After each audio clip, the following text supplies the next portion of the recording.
Bharatiya Janata party పెద్దలను కలవడం కోసం టీడీపీ అధినేత చంద్రబాబు నాయుడు గారు ఢిల్లీకి వెళ్ళబోతున్నట్టుగా వార్తలు వస్తున్నాయి. ఏంటి, మీకేమైనా సమాచారం ఉందా? వైఎన్ఆర్ గారు, ముందుగా మీకు జర్నలిస్ట్ కి మన ఈహా టీవీ వీక్షకులందరికీ శుభ సాయంత్రం అండి. నమస్తే సార్. వైఎన్ఆర్ గారు, గత వారం రోజులుగా చూస్తున్నాం, చాలా మంది రాష్ట్ర నాయకుల్ని ఫ్లైట్ ఎక్కించేసి పంపించేశారు print and electronic media. Pawan Kalyan garu వెళ్ళిపోతారు, ఇదిగో సాయంత్రం వెళ్ళిపోతారు అన్నారు. చాలా ఛానళ్ళు, బహుశా మీ ఛానల్ కూడా చెప్పారు మరి వెళ్ళిపోతున్నారు. పవన్ కళ్యాణ్ గారు వెళ్లాల్సింది లాస్ట్ వీక్ లో వాయిదా పడిందని కూడా చెప్పాను నేను. వాయిదా పడిందని కూడా చెప్పా ముందే. అది ఆయన వెళ్ళలేదు. అంటే వెళ్తున్నట్టు ఆయన చెప్పలేదు, జనసేన చెప్పలేదు, వాయిదా పడినట్టు జనసేన చెప్పలేదు. ప్రింట్ అండ్ ఎలక్ట్రానిక్ మీడియా చెప్పుకుంటున్నారు. మీరు చెప్పి చెప్పాలంటే మాకు కొంచెం ముందు తెలుస్తుంది కాబట్టి చెప్తున్నాం. అదే నేనేంటంటే, అలాగే ముఖ్యమంత్రి జగన్మోహన్ రెడ్డి గారు కూడా ఫ్లైట్ ఎక్కేస్తున్నారు, ఆయన వెళ్ళిపోతున్నారు. ఆయన ఇక్కడ షర్మిల గారి బాధ తట్టుకోలేక హోంమంత్రి గారికి సాగిలి పట్టాకి వెళ్ళారు.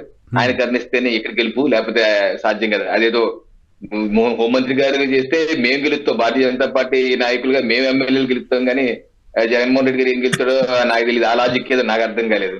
ఆయన వెళ్ళింది లేదు, చేసింది లేదు. జగన్మోహన్ రెడ్డి గారు వెళ్ళింది, చేసింది లేదు. అంటే జగన్మోహన్ రెడ్డి గారి గురించి నేను చదివింది ఏంటంటే, జగన్మోహన్ రెడ్డి గారు ఢిల్లీ వెళ్ళి 5వ తారీఖు అవినాష్ రెడ్డి గారి కేసు ఉంది, ఆ కేసులో మమ్మల్ని కాపాడండి అని అడుగుతారు, దానికోసం వెళ్తున్నారు, కానీ అమిత్ షా గారు అపాయింట్మెంట్ ఇవ్వలేదు అని చదివా. బట్ అవినాష్ రెడ్డి గారి కేసు ఏప్రిల్ పోస్ట్ పోన్ అయినట్టు నిన్న ఎక్కడ చూశాను. Yeah please. అవినాష్ రెడ్డి గారికి ఏప్రిల్ 22 పోస్ట్ పోన్ అయింది, ఏప్రిల్ 27. సో మీరు చదివింది నిజమే అయితే ఏప్రిల్ 22 వెళ్తారేమో మరి ఆయన, మరి మనకు తెలియదు. అది నేను చదివింది వేరే చదివాను, రాష్ట్ర ప్రజలు కూడా వేరే చదివారు. పలానా టైం నేను దాకా చెప్పింది చదివారు. సో నేనేది ఏంటంటే, మీరు చెప్పినా నేను చెప్పినా రకరకాల కథనాలు చాలా మందిని చాలా చోట్ల పంపించేస్తున్నాం. ఇప్పుడు చంద్రబాబు నాయుడు గారు కూడా వెళ్తారని చెప్పేసి చెప్తున్నారు. సో మనకు తెలియదు ఏం జరుగుతుందో ఏంటో, వెళ్తారా లేదా మనకి ఆ సమాచారం అయితే లేదు.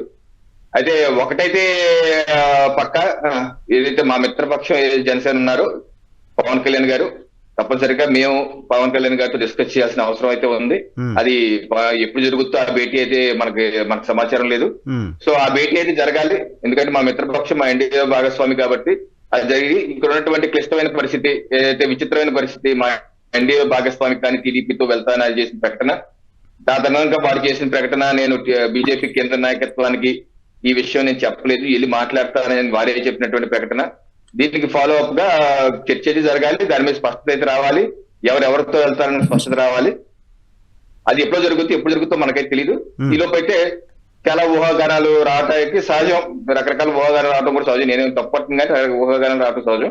ఎన్ని ఊహాగానాలు ఎప్పుడు ఏం జరుగుతుందో మనకైతే స్పష్టమైన సమాచారం లేదు వైఎన్ గారు. కానీ పార్టీగా భారతీయ జనతా పార్టీ కూడా నిర్ణయం తీసుకోవాల్సిన సమయం కదా రవి గారు. ఇప్పుడు ఎలక్షన్ దగ్గరకు వస్తున్నాయి, కూటమికి సంబంధించిన క్లారిటీ రావాల్సిన అవసరం ఉంటుంది. మీకు గత డిబేట్ లో కూడా చెప్పాను, మా యొక్క రాష్ట్ర పదాధికారులు 3/1/2024 చేసినటువంటి తీర్మానం కూడా చూపించాను. మేము రాష్ట్రంలో ఉన్నటువంటి 175 స్థానాలు, 25 పార్లమెంట్ కి సంసిద్ధంగా ముందుకు వెళ్ళిపోతున్నాం. ఆ రకంగా ఎలక్షన్ మేనేజ్మెంట్ కమిటీ కూడా రూపకల్పన చేసుకున్నాం. ఆశావాహుల యొక్క లిస్ట్ కూడా జాబితా రెడీ చేసుకున్నాం. రకరకాల కార్యక్రమాలు వచ్చే వారంలో పల్లెపల్లికి బీజేపీ, గడప గడప కమలం కార్యక్రమాలు, రాష్ట్రంలో ఉన్నటువంటి 46,123 పోలింగ్ బూతుల్లో భారతీయ జనతా పార్టీ గణనీయమైన ఓట్లు వచ్చే విధంగా మా యొక్క కార్యాచరణతో మేమైతే ముందుకు వెళ్తూ ఎవరి కోసం వెయిట్ చేసే పని లేదు. మేము మా పని మేము చేసుకున్నాం. పొత్తులు అనేది మా జాతీయ నాయకత్వం జేపీ నడ్డా గారు, రాష్ట్ర జాతీయ అధ్యక్షులు వారు గత సంవత్సరం 2022లో రాష్ట్రంకి వచ్చినప్పుడు చెప్పారు మాకు, మీరు పొత్తులు ఎత్తుల గురించి మీ యొక్క ఆలోచన అవసరం, దాన్ని పక్కన పెట్టేయండి. మనం అన్ని పోలింగ్ బూత్ లో బలోపేతం అవ్వాలి, అన్ని స్థానాలకు బలోపేతం కావాలి, రాష్ట్రంలో బీజేపీకి ఒక అవకాశం ఇవ్వండి అని కూడా జేపీ నడ్డా గారు ఇటీవల జూన్ మాసంలో తిరుపతి మహాసభలో కూడా రాష్ట్ర ప్రజలు విజ్ఞప్తి చేశారు. భారతీయ జనతా అన్ని పార్టీకి అవకాశం ఇచ్చారు, కాంగ్రెస్ కి ఇచ్చారు, టీడీపీకి ఇచ్చారు, వైసీపీకి ఇచ్చారు, ఒక్కసారి బీజేపీకి కూడా అవకాశం ఇవ్వని అభ్యర్థించారు. దాని కొనసాగింపుగానే మేము ఆంధ్రాలో ఒక్కసారి, కేంద్రంలో మరొకసారి బీజేపీ సర్కార్ అనే నినాదంతో ప్రజలు ముందుకు వెళ్తున్నాం, అభ్యర్థిస్తున్నాం. కేంద్ర ప్రభుత్వం నరేంద్ర మోడీ గారి ఆధ్వర్యంలో రాష్ట్రంలో చేసిన అభివృద్ధిని ముందుకు చూపిస్తున్నాం. ఆ రకంగా మేము ముందుకెళ్లి రాష్ట్ర ప్రజల్ని విజ్ఞప్తి చేసి ఆలోచన మేము వెళ్తున్నాం, కానీ ఎవరి కోసం వెయిట్ చేసే పరిస్థితి అయితే లేదు వైఎన్ఆర్. అంటే మీరు ఆల్రెడీ జనసేనతో ఉన్నారు, ఇంకెవరి కోసం వెయిట్ చేయరు అంతే కదా. నేను ఇందాక పొత్తు గురించి చెప్పేశాను, మీ నెక్స్ట్ ప్రశ్న కూడా నేను సమాధానం చెప్పాను.